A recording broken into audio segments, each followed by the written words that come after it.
Puji Tuhan. Bapak Ibu, kalau saudara sudah siap untuk dengarkan firman, mari saya undang saudara untuk buka langsung bersama dengan saya dalam Matius pasal yang ke-6.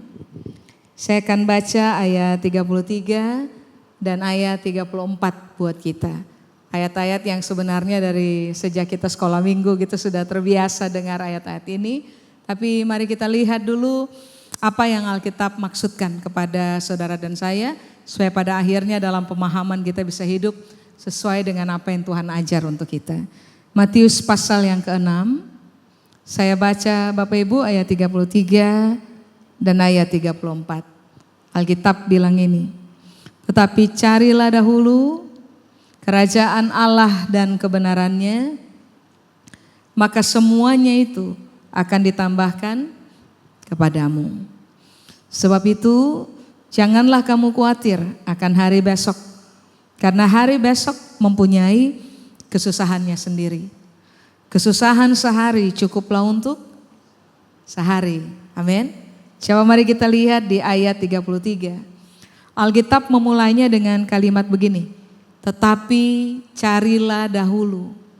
Nah begini, kata dahulu di situ Bapak Ibu, ini menarik sekali karena ada tokonya di sini, toko proton. Jadi kata dahulu itu bahasa Yunaninya menggunakan kata proton. Proton itu artinya begini Bapak Ibu, yang paling utama, yang paling pertama. Jadi kalau Alkitab bilang carilah dahulu, berarti Alkitab sudah kasih tahu buat kita, mainkan skala prioritas. Kalau ada yang paling utama, kalau ada hal yang paling pertama dalam kehidupan kita, maka itu haruslah adalah begini, kerajaan Allah. Ya, ini skala prioritas. Orang secara universal meyakini prinsip ini, first thing first. Utamakan yang paling utama. Dan Alkitab bilang, Yesus ajar, yang paling pertama, yang paling utama. Nah, coba kata carilah. Carilah Yunani bilang zeteo. Menariknya ya Bapak Ibu, kata carilah atau zeteo itu artinya adalah begini. Inginkan. Dua, jadikan kebutuhan. Tiga, begini. Tanyakan. Jadi Alkitab lagi bilang, kalau ada hal yang paling utama, yang paling pertama, yang harus menjadi kebutuhan dalam kehidupan saudara dan saya, itu harus kerajaan Allah dan kebenarannya. Amin. Kalau ada hal yang paling utama, hal yang paling pertama, yang sangat kita butuhkan dalam hidupnya kita, itu haruslah kerajaan Allah dan kebenarannya. Ulang lagi. Kalau ada hal yang paling utama, hal yang paling pertama, yang saudara dan saya harus tanyakan berkaitan dengan kehidupan kita, nah itu haruslah begini, kerajaan Allah dan kebenarannya. Begini Pak Ibu, semua orang punya kebutuhan, betul? Sandang, pangan, papan. Semua orang punya keinginan. Kita kalau datang pada Tuhan, seringkali kita ajukan kebutuhan-kebutuhannya kita ajukan keinginan-keinginannya kita, lalu kita ajukan pertanyaan-pertanyaan yang berkaitan dengan dua hal itu saja tuh. Entah kebutuhan, entah itu keinginannya kita.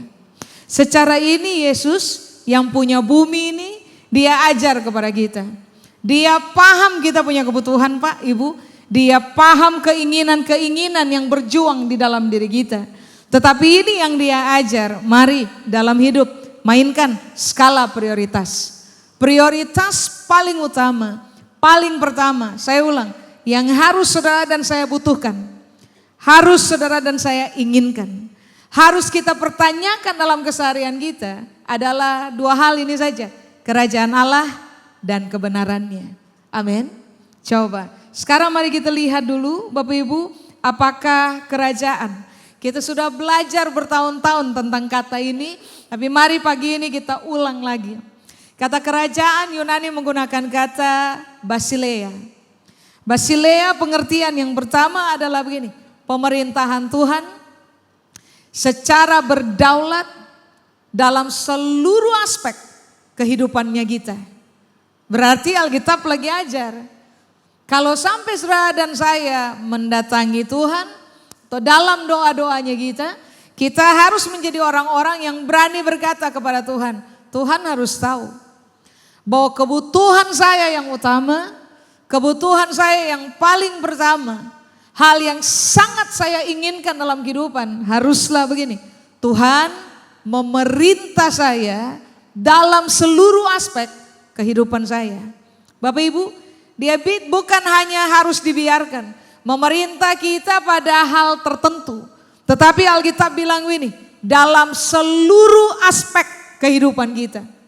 Mau itu berkaitan dengan hidupnya kita, keuangannya kita, waktunya kita, usahanya kita, pekerjaannya kita, perencanaan yang kita buat, apa saja yang berkaitan dengan hidupnya kita. Saudara dan saya sudah harus terbiasa membangun keyakinan begini, saya butuh Tuhan memerintah di situ. Amin. Dalam seluruh aspek, nanti saya jelaskan kepada saudara, kenapa Tuhan harus memerintah kita. Dan itu harus menjadi kebutuhan kita, keinginan kita, hal yang selalu kita pertanyakan dalam hidup. Sesekali waktu saudara menjalani keseharian, dalam waktu-waktu di mana saudara bisa duduk sendiri dan mengembangkan perenungan, pertanyakan pertanyaan ini untuk diri sendiri. Apakah dalam hal ini Tuhan memerintah saya? Apakah dalam hal yang satu ini Tuhan saya biarkan memerintah saya secara mutlak? Sebab ini adalah pertanyaan-pertanyaan inti, pertanyaan-pertanyaan yang paling penting yang saudara dan saya harus ajukan berkaitan dengan hidupnya kita. Sebab rupa-rupanya kalau Tuhan memerintah kita dalam seluruh aspek kehidupan kita, ujung-ujungnya yang diuntungkan tuh kita, Pak, Ibu. Amin. Orang berpikir terbalik. Logika yang orang mainkan, logika terbalik. Kita berpikir bahwa kalau kita mengerjakan yang kita mau, maka hidupnya kita akan berbahagia. Kita berpikir bahwa kalau kita berjalan sesuai dengan kita punya perencanaan, maka kita akan dipuaskan dalam kehidupan. Logika terbalik, salah. Apa yang pemilik bumi ajarkan, dia bukan sekedar pemilik bumi kan, dia pemilik kehidupan kita. Ini yang dia bilang, kalau ada hal yang harus kamu butuhkan, harus kamu inginkan, kalau ada logika berpikir yang harus kamu kembangkan dalam kehidupan, berpikirlah begini, kalau Tuhan tidak memerintah saya dalam seluruh aspek kehidupan, saya celaka. Kalau bukan Tuhan yang begini, saya butuhkan, yang saya inginkan, untuk memerintah saya punya seluruh aspek kehidupan, saya celaka. Mengapa? Bapak Ibu, bahkan 1 jam dari sekarang kita tidak tahu apa yang akan terjadi. Tuhan tahu 1000 tahun dari sekarang pun dia tahu. Apa yang akan terjadi dia tahu. Makanya kenapa saudara dan saya harus berani berkata kepada Tuhan, Tuhan tahu kebutuhan saya adalah Tuhan memerintah saya. Dalam seluruh aspek kehidupan. Tuhan harus perintah saya dalam semua lini. Supaya pada akhirnya saudara dan saya tidak salah langkah. Tidak salah bikin pilihan. Tidak salah ambil keputusan. Karena kita akhirnya terlatih menjadi orang-orang yang takluk saja kepada Tuhan punya pemerintahan dalam hidupnya kita. Amin. Itu kata kerajaan, pengertian yang pertama. Tapi pengertian yang kedua adalah begini. Kekuasaan Tuhan secara mutlak dalam hidupnya kita. Alkitab bilang dia boleh memerintah kita. Tapi yang kedua, dia adalah pribadi yang punya kuasa mutlak atas hidupnya kita. Berarti begini, kalau dia mau tekuk kita harus menjadi orang-orang yang berkata kepada Tuhan, boleh Tuhan. Tuhan mau tekuk saya, boleh. Tuhan mau suruh saya belok kiri padahal saya maunya belok kanan, saya akan pilih untuk belok kiri. Tuhan punya kuasa, begini, Tuhan berkuasa untuk perintah saya bikin apa saja dan saya akan menjadi pribadi yang takluk. Nah ini yang Yesus bilang, nah posisi ini harus menjadi yang paling utama dalam hidupnya kita dan yang paling pertama. Masalah dari kebanyakan orang adalah kita mengaku Yesus Tuhan, tapi kita tidak kasih dia wewenang memerintah. Kita tidak kasih buat dia wewenang untuk menyatakan kuasanya atau berkuasa atas kehidupan kita. Saudara ingat kuda yang dipasang kendali kan? Kuda punya keinginan untuk bisa berhenti, bisa berjalan, belok kiri, belok kanan. Kuda punya keinginan. Tapi kalau kuda dipasang kendali dan ada orang yang memegang kendalinya, maka kalau toh kuda mau belok ke kiri, orang akan memegang kendali sehingga pada akhirnya kuda akan tetap memilih untuk jalan lurus. Nah ini yang dimaksud, saya tidak bilang kita kuda, tapi itu hanya contoh saja. Bahwa kalau Alkitab bilang Tuhan dan kerajaannya harus menjadi kebutuhan kita, keinginan kita, pertanyaan-pertanyaan perenungan dalam hidupnya kita, maka ini yang saudara dan saya perlu memberikan keluasan kepada Tuhan untuk begini, kenakan kendali aja pada saya. Supaya Tuhan bebas memerintah saya. Pakaikan saja kendali Tuhan pada saya, supaya Tuhan bebas menyatakan kekuasaan Tuhan dalam hidup saya. Jadi begini, pada akhirnya saudara dan saya akan dikenal sebagai orang yang gampang sekali takluk kepada Tuhan. Dia bilang apa aja, saudara dan saya akan menjadi pribadi-pribadi yang berani bilang iya dan tidak berani bilang tidak kepada Tuhan. Halo? Loh ini Alkitab bilang harus menjadi yang utama, harus menjadi yang pertama. Di akhir tahun ini Bapak Ibu, coba pertimbangkan baik. Sepanjang tahun berjalan sampai pada bulan terakhir ini, apakah saudara dan saya teruji sebagai orang-orang yang berani berkata kepada Tuhan, Tuhan boleh memerintah saya dalam seluruh aspek. Tuhan boleh ambil kekuasaan atas saya punya kehidupan. Saya ikut saja. Sebab tanpa Tuhan menguasai, apalah saya. Tanpa Tuhan memerintah, apalah saya. Keinginan saya, kebutuhan saya, hal yang saya pertanyakan, paling pertama, paling utama adalah Tuhan, Engkau harus memerintah saya dan menguasai saya dalam hidup. Apakah kerajaan Bapak Ibu? Kerajaan itu arti berikutnya adalah begini, menarik sekali, hak dan wewenang untuk memerintah.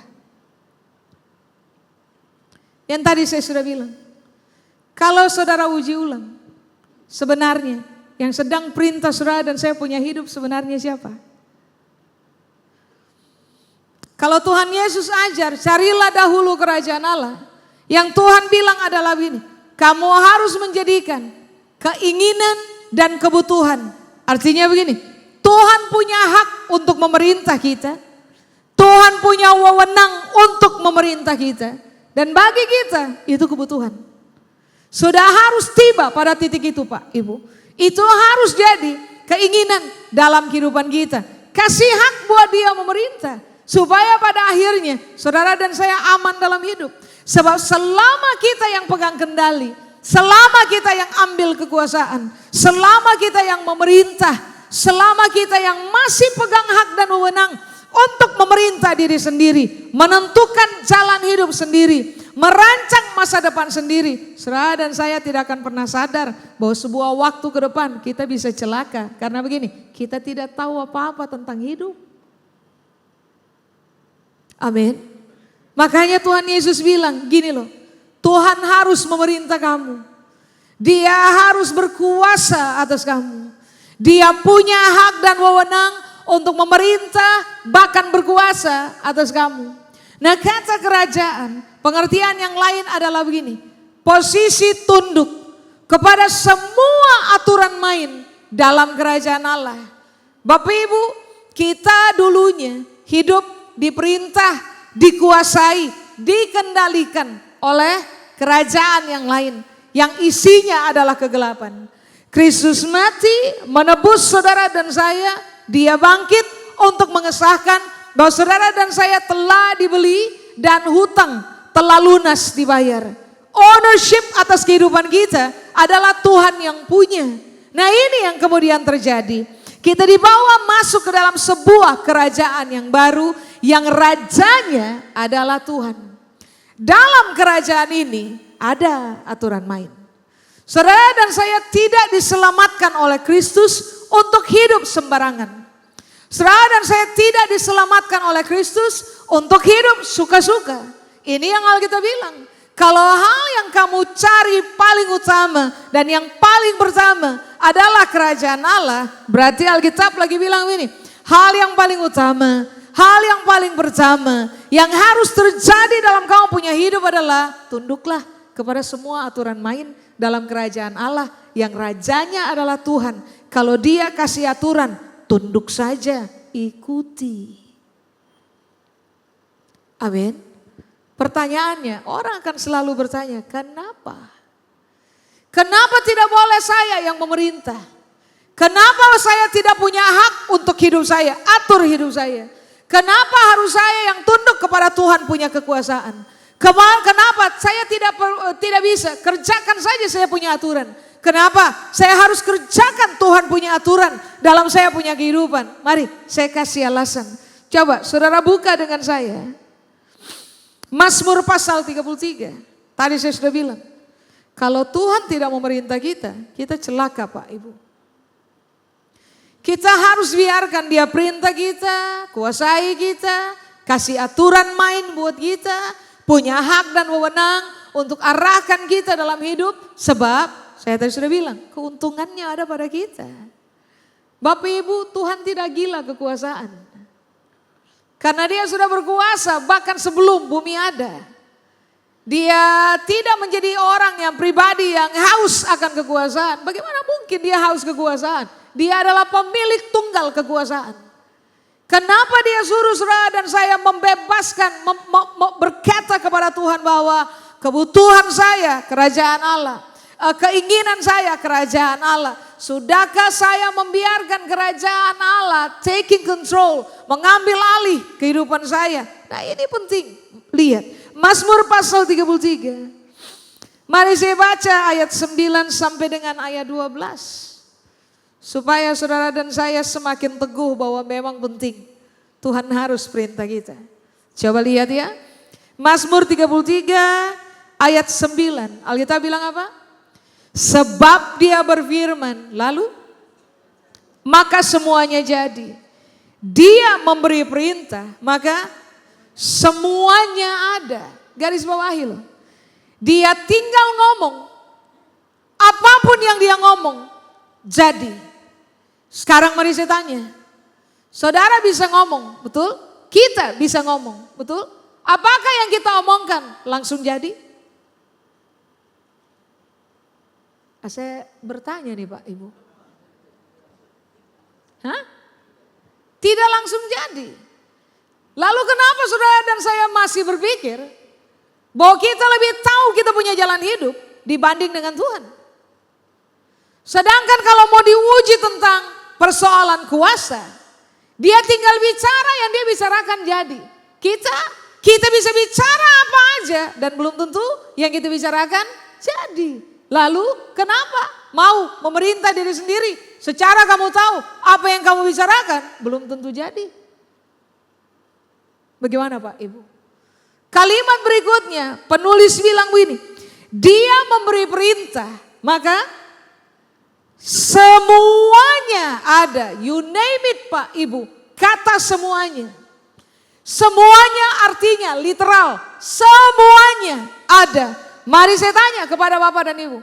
Bapak Ibu pernah keluarkan perintah dalam hidup? Waktu kita keluarkan perintah, pertanyakan ini. Apakah semua langsung ada? Tidak. Pertanyaannya, lalu kenapa sok-sokan memerintah diri sendiri? Sok sekali perintah diri sendiri. Padahal kita bahkan tidak punya kuasa untuk satu, membuat semuanya ada. Kita bahkan tidak punya kuasa untuk membuat semuanya ada atau semuanya jadi. Kita tidak punya kuasa di area itu. Makanya kenapa ini yang Yesus bilang.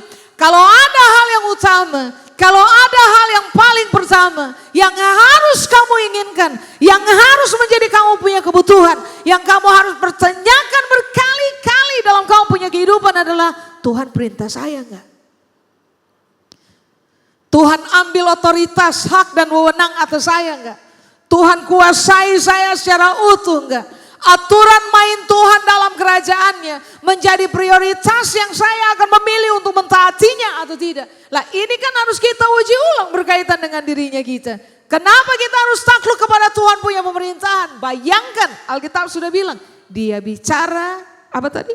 Jadi, dia kasih perintah, semua ada. Makanya ayat yang kemudian di ayat 34, Alkitab bilang begini, enggak usah khawatir tentang apa saja.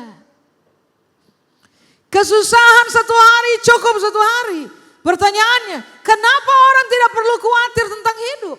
Kesusahan satu hari cukup satu hari. Serupanya Alkitab bilang, tenang, selama Tuhan memerintah, jaminannya adalah begini, dia tinggal bicara apapun jadi, dia tinggal kasih perintah, semua ada. Berarti untuk apa kamu khawatir? Halo? Itu yang tadi saya bilang.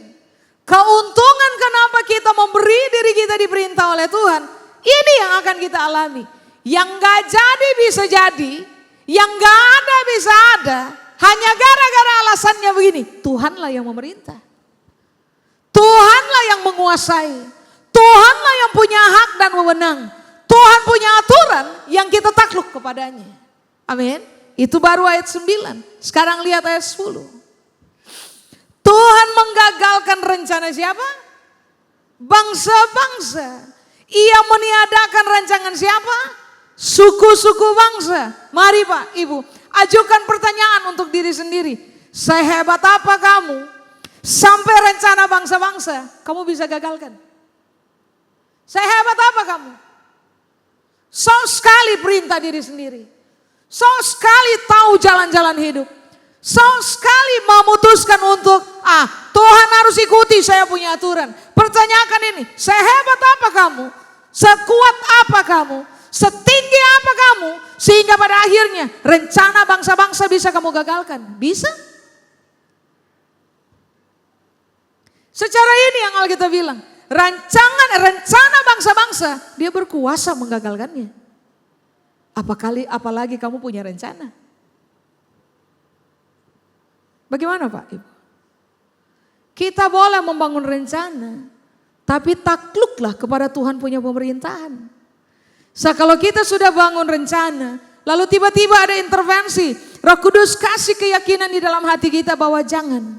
Rencana yang ini akan celakakan kamu. Bikin rencana yang kayak gini.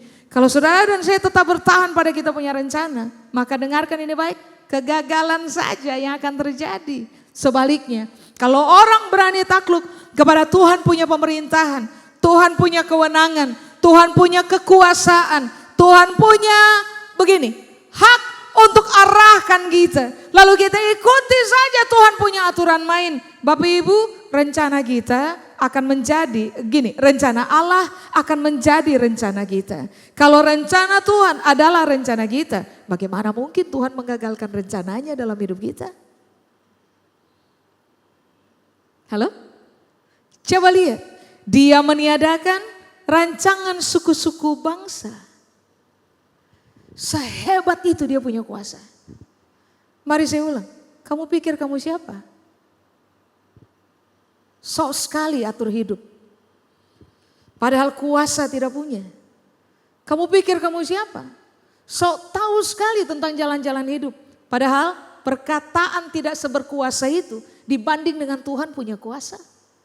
Makanya kenapa Yesus dari awal bilang begini, sudah yang paling utama, yang paling pertama, yang harus kamu tanyakan, yang harus kamu inginkan, yang harus menjadi kebutuhan kamu dalam hidup adalah Tuhan perintah saya, Tuhan kuasai saya, Tuhan ambil alih hak dan wewenang atas saya punya kehidupan, Tuhan ajarkan saya aturan main, saya takluk.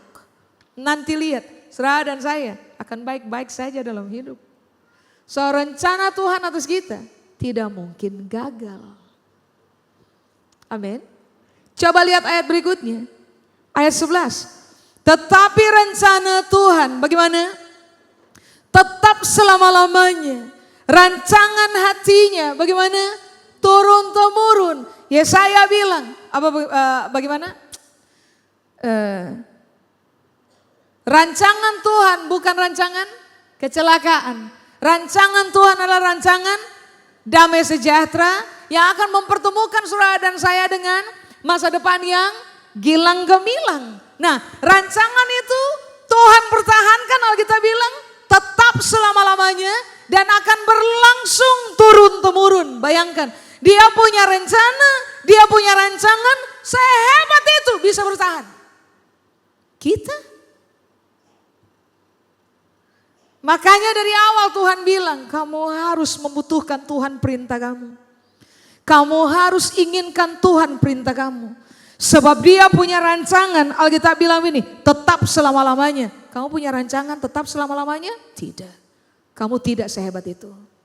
Dia punya rancangan hati, berlanjut, turun-temurun. Kamu punya rancangan hati, bisa berlanjut, turun-temurun? Tidak. Kamu tidak sehebat itu. Lalu pertanyaannya, kenapa kamu masih suka memerintah diri sendiri? Kenapa kamu so tahu dalam hidup? Kenapa kamu berpikir bahwa Tuhan tidak tahu apa-apa? Itulah sebabnya kenapa Yesus bilang begini, kalau ada hal yang utama, kalau ada hal yang paling pertama yang kamu butuhkan, inginkan, pertanyakan adalah begini, Tuhan perintah saya. Kalau Tuhan tidak perintah saya, sepintar-pintarnya kita Pak Ibu, sejago-jagonya kita menyusun rencana bahkan rancangan, sehebat-hebatnya kita punya pengalaman, saudara dan saya tetap ada pada posisi anak kemarin sore. Yang tidak tahu apa-apa tentang hidup. Yang tidak tahu apa-apa tentang masa depan. Sebaliknya, Tuhan penguasa alam semesta. Raja di atas segala raja. Paham betul, 2000 tahun dari sekarang, 10.000 tahun dari sekarang pun dia akan tetap ada pada posisi yang sama. Memerintah. Lalu kenapa kita nggak takluk diri aja kepada dia punya pemerintahan? Secara Alkitab bilang, apa tadi? Rencananya bertahan selamanya, rancangannya turun-temurun. Dia sehebat itu dibanding dengan kita. Saya ulang, lalu kenapa masih kepala batu? Minta Tuhan ikuti yang kita mau. Kenapa kita tidak banting setir? Kita yang ikuti apa yang Tuhan mau. Baru ayat yang terakhir, ayat 12. Alkitab bilang, berbahagialah bangsa yang bagaimana? Allahnya ialah Tuhan, suku bangsa yang dipilihnya menjadi miliknya sendiri. Berkaitan dengan apa ya 12? Pemerintahan, ownership, hak dan wewenang Tuhan atas miliknya. Makanya Alkitab bilang di ayat 12, kamu berbahagia, bangsa yang Allahnya adalah Tuhan. Bangsa yang ternyata begini, menjadi milik Tuhan sendiri. Ujung-ujungnya Alkitab bilang, bakal berbahagia. Ini bangsa, apalagi kita.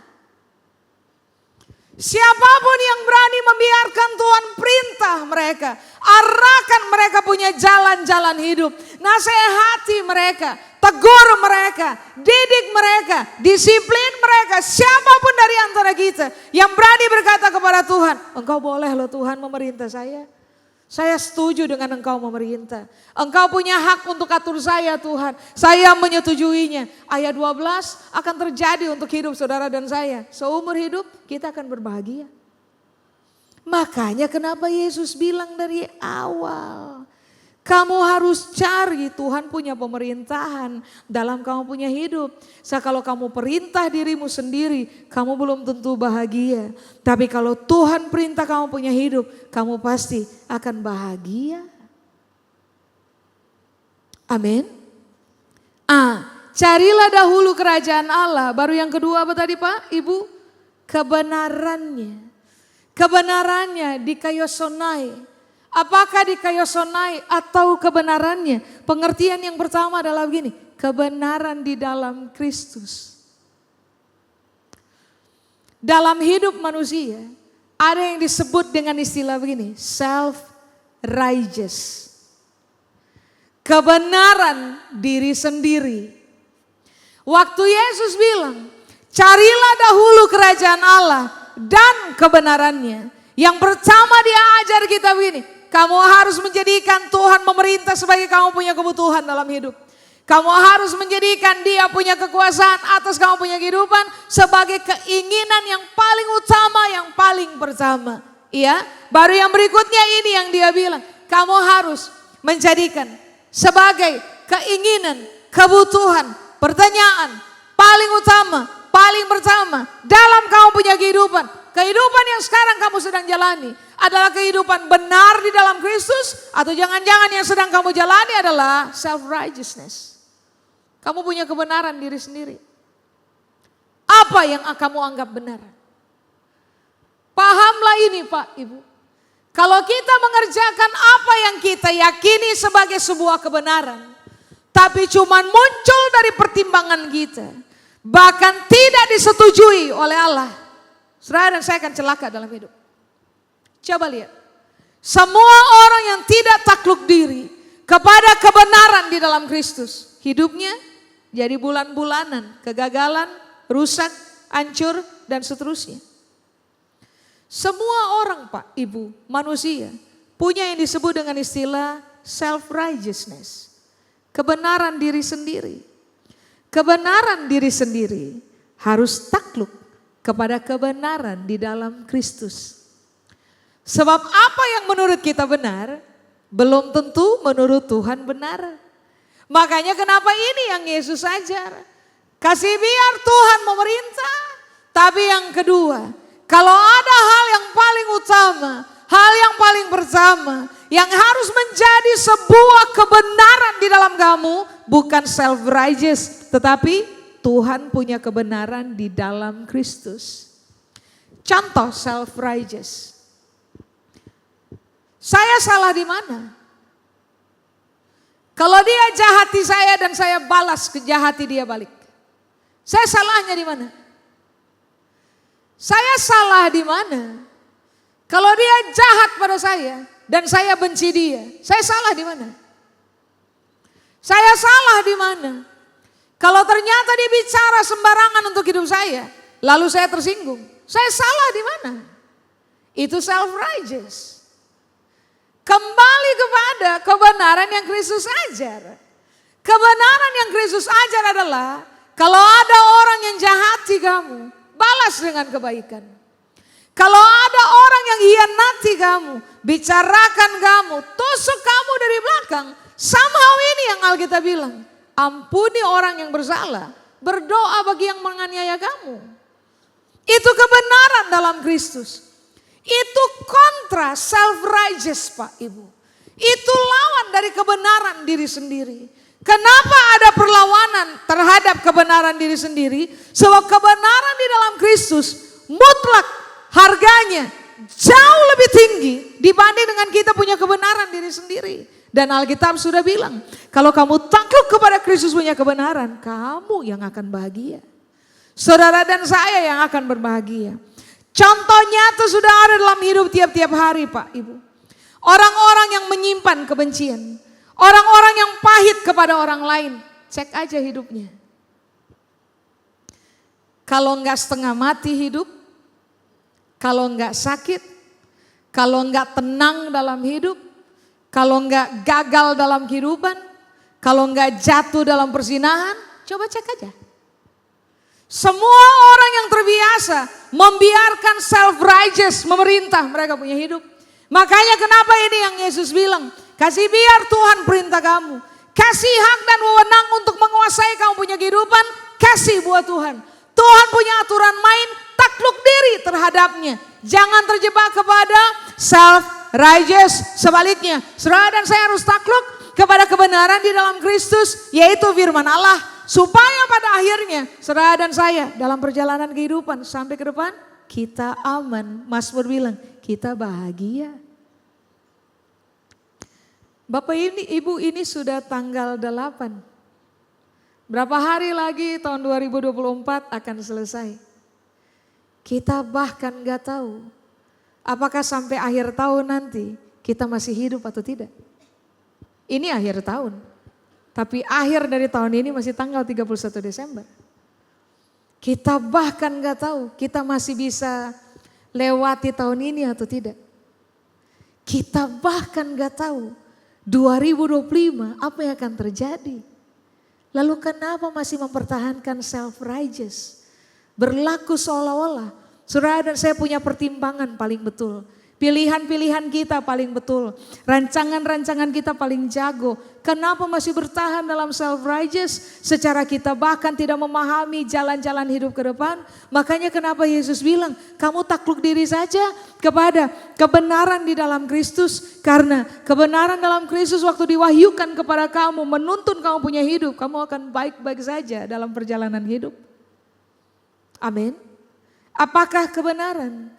Kebenaran atau dikaiosonai itu artinya adalah begini Pak, Ibu. Keseimbangan antara pikiran, perasaan, dan kelakuan yang disetujui oleh Tuhan. Waktu Tuhan bilang kamu harus membiarkan Tuhan memerintah kamu.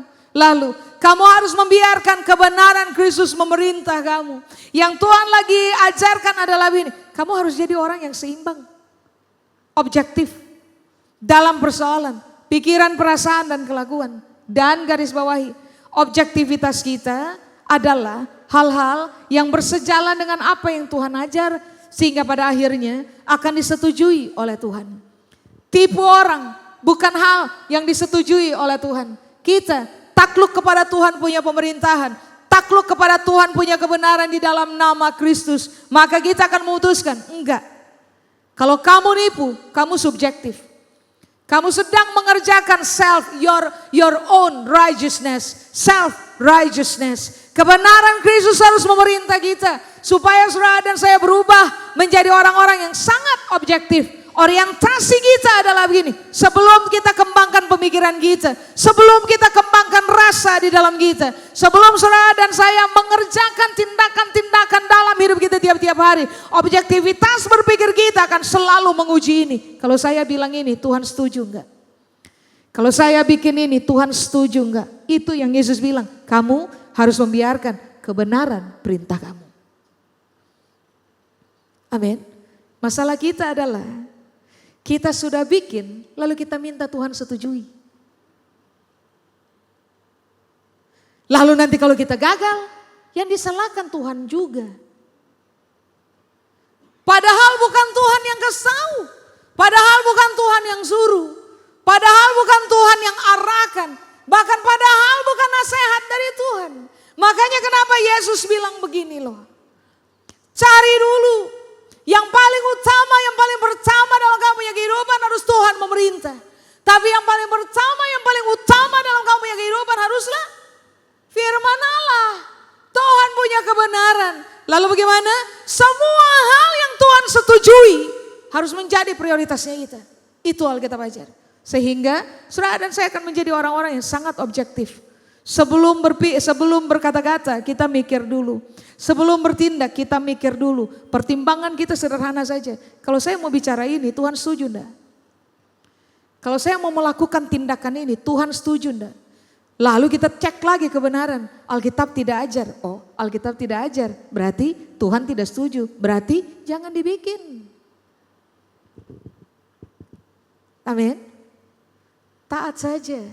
Mazmur tadi sudah bilang, kamu akan berbahagia. Saya ulang.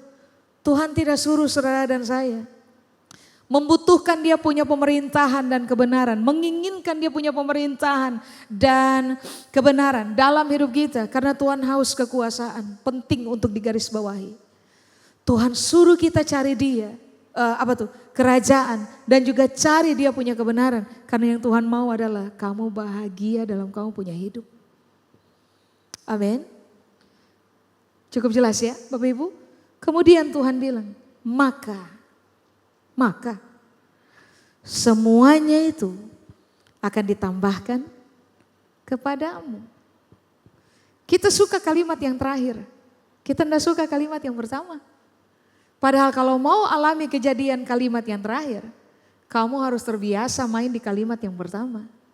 Sebab semuanya akan ditambahkan kepadamu, cuman kalau kamu kasih biar Tuhan memerintah, kamu kasih biar firman-Nya memerintah kamu punya hidup. Kamu melatih hidup untuk mengerjakan apa yang Tuhan setujui saja. Maka nanti kamu lihat secara natural Bapak Ibu, semuanya akan ditambahkan kepada saudara dan juga saya. Apakah yang dimaksud dengan kata ditambahkan Pak Ibu? Yunani menggunakan kata prostitemi. Ditambahkan itu artinya adalah begini, diberi lebih banyak. Diberi lebih banyak. Orang hanya menerima pemberian lebih banyak kalau orang mengalami yang disebut dengan perentangan kapasitas. Saya kasih contoh. Kalau orang punya kapasitas besar, orang hanya akan menerima lebih banyak. Saya kasih contoh. Masih ingat peristiwa talenta? Tuhan mau pergi, Tuhan panggil hamba, ada 3 orang. Hamba pertama kasih 5, hamba kedua kasih 2, hamba ketiga kasih 1. Lalu sudah Tuhan pergi. Waktu Tuhan kembali, Tuhan panggil seluruh hamba dan semua hamba harus memberikan pertanggungan jawab. Yang 5 bilang pada tuannya, Tuhan terimalah. 5 dari Tuhan saya berhasil kelola plus 5. Hamba yang kedua, Tuhan terimalah. 2 dari Tuhan saya berhasil kelola plus 2. Hamba yang terakhir bagaimana? Terima 1, tetap 1. Bahkan dia klaim tuannya itu jahat. Dia klaim. Saudara masih ingat? Sang tuan berkata kepada hamba pertama, hamba kedua, baik sekali perbuatanmu. Lalu terima upah, masuk bersama-sama dalam kebahagiaan sang tuan. Hamba 1, hamba 2. Hamba yang ketiga, sang tuan bilang begini, apapun yang ada padanya, ambil. Lalu ngapain? Kasih kepada hamba yang kedua, 2 plus 2? Tidak. Kasih ke hamba yang pertama, 5 plus 5. Kalau kamu bisa dipercaya, kalau kamu takluk kepada pemerintahan, kalau kamu takluk aja kepada pelatihan demi pelatihan, didikan demi didikan yang Tuhan kerjakan di dalam kamu, maka kapasitas kamu akan terentang. Kalau kapasitas kamu terentang, ini yang Alkitab bilang, segala sesuatu akan ditambahkan kepadamu. Tuhan akan memberikan kepadamu lebih banyak dari yang lain. Halo? Apakah ditambahkan? Ditambahkan itu artinya adalah begini, Tuhan hanya akan meletakkannya buat kamu saja. Apa yang menjadi kamu punya milik, Tuhan tidak meletakkan bagi orang lain. Apa yang menjadi kamu punya milik nantinya, yang Tuhan sudah desain menjadi milik kamu, Tuhan akan meletakkannya untuk kamu saja. Itu yang disebut dengan ditambahkan. Apa tadi? Diberi lebih banyak. 2, Tuhan meletakkan apapun yang dia sudah rancang, diletakkan pada kita. Supaya apapun itu terjadi mutlak pada kita, itu ditambahkan. Tapi yang ketiga, ditambahkan prostitemi itu artinya adalah begini, semua yang kurang. Untuk mencapai Tuhan punya kehendak dalam kamu punya hidup, itu ditambahkan. Supaya kamu capai Tuhan punya kehendak dalam hidup. Itu targetnya. Amin. Coba, pertanyaannya, kalau Alkitab bilang semuanya akan ditambahkan kepadamu, pertanyaannya, semua yang mana? Saya mendorong saudara untuk membaca ulang Matius pasal 6 ayat 1 sampai ke bawah. Saudara akan menemukan arti dari kata semuanya. Saya kasih contoh, semuanya akan ditambahkan kepadamu. Bacalah ayat 30, saudara akan mendapati yang ditambahkan kepada kita adalah ini, Tuhan dandani kita. Amin. Kata mendandani itu artinya adalah begini, Tuhan memakaikan pakaian kepada kita. Alkitab mengajarkan pakaian ada 2 bentuk. Pakaian jasmani yang kita pakai di sini, tapi pakaian yang kedua adalah pakaian yang berkaitan dengan spiritualitasnya kita. Pakaian kekudusan, pakaian kesalehan, Tuhan pakaikan kepada kita. Kita yang dulunya sembarangan hidup, berdosa, missing the point, missing the target, missing the purpose. Menjadi orang yang hidup suka-suka, sembarangan, tidak punya masa depan. Alkitab bilang, selama Tuhan memerintah kamu, kebenaran Tuhan memerintah kamu, nanti kamu lihat aja, Tuhan dandani kamu dengan pakaian. Bukan cuma pakaian jasmania, dia tambahkan kepada saudara dan saya pakaian spiritual, membuat saudara dan saya semakin teruji hidup saleh, semakin teruji hidup kudus. Apalagi yang ditambahkan pada kita, Alkitab bilang di ayat 31, makan minum, pakai. Makanya kenapa? Coba lihat. Semua orang yang hidup benar sesuai dengan Tuhan punya arahan. Tidak ada satu orang pun yang khawatir tentang persoalan makan, minum, pakai. Kenapa? Tuhan bertanggung jawab menyediakannya buat kita. Amin. Coba lihat. Persoalan pakaian. Bagaimana kita akan dikenal. Itu Tuhan bertanggung jawab dandani kita. Tapi yang kedua, makan, minum, pakai berkaitan dengan kita punya kebutuhan jasmani. Tuhan bertanggung jawab memberikannya kepada kita. Semuanya yang mana? Di ayat 32 kata ini yang diangkat. Kamu punya keperluan. Itu akan ditambahkan kepada kamu. Kamu perlunya satu tisu. Satu tisu ini pula akan diletakkan kepada kamu oleh Tuhan. Satu tisu yang kamu butuhkan ini tidak akan diletakkan kepada orang lain. Di atas kepalanya orang lain. Tidak. Satu tisu yang kamu butuhkan Tuhan akan letakkan di dalam kamu. Apakah kebutuhan? Yunani bilang krezo. Krezo itu artinya adalah begini. Satu memang kebutuhan. Dua, apapun yang kurang pada kamu. Sebutkan aja. Tuhan, saya kurang percaya. Tuhan, saya kurang beriman. Tuhan, saya kurang taat. Tuhan, saya kurang makan. Tuhan, saya kurang uang untuk mengerjakan sesuatu tertentu. Tuhan, saya kurang apa aja. Tuhan bilang ini, tenang, Tuhan kasih. Tuhan kasih lebih banyak, Tuhan tempatkan di atas kamu punya kepala. Supaya pada akhirnya kamu berjalan aja, berhasil mengerjakan. Tuhan punya rancangan, itu targetnya. Amin. Makanya terakhir di ayat 34 Alkitab bilang, ya sudah, jangan khawatir tentang hari besok. Kalau dia punya rancangan terjadi atas kamu punya hidup, kalau dia punya rencana terjadi atas kamu punya hidup, tinggal dia bicara apa saja maka akan jadi, tinggal dia perintah saja maka akan ada. Nah, Alkitab bilang begini, kenapa kamu khawatir? Segala sesuatu ada dalam dia punya kendali. Ada dalam dia punya tangan kekuasaan. Kenapa kamu khawatir? Lalu Alkitab bilang ini, Yesus ajar. Karena hari besok mempunyai kesusahannya sendiri. Kesusahan sehari cukuplah untuk satu hari. Jadi begini, pastikan aja hari ini. Saudara dan saya diperintah oleh Tuhan di dalam firman-Nya.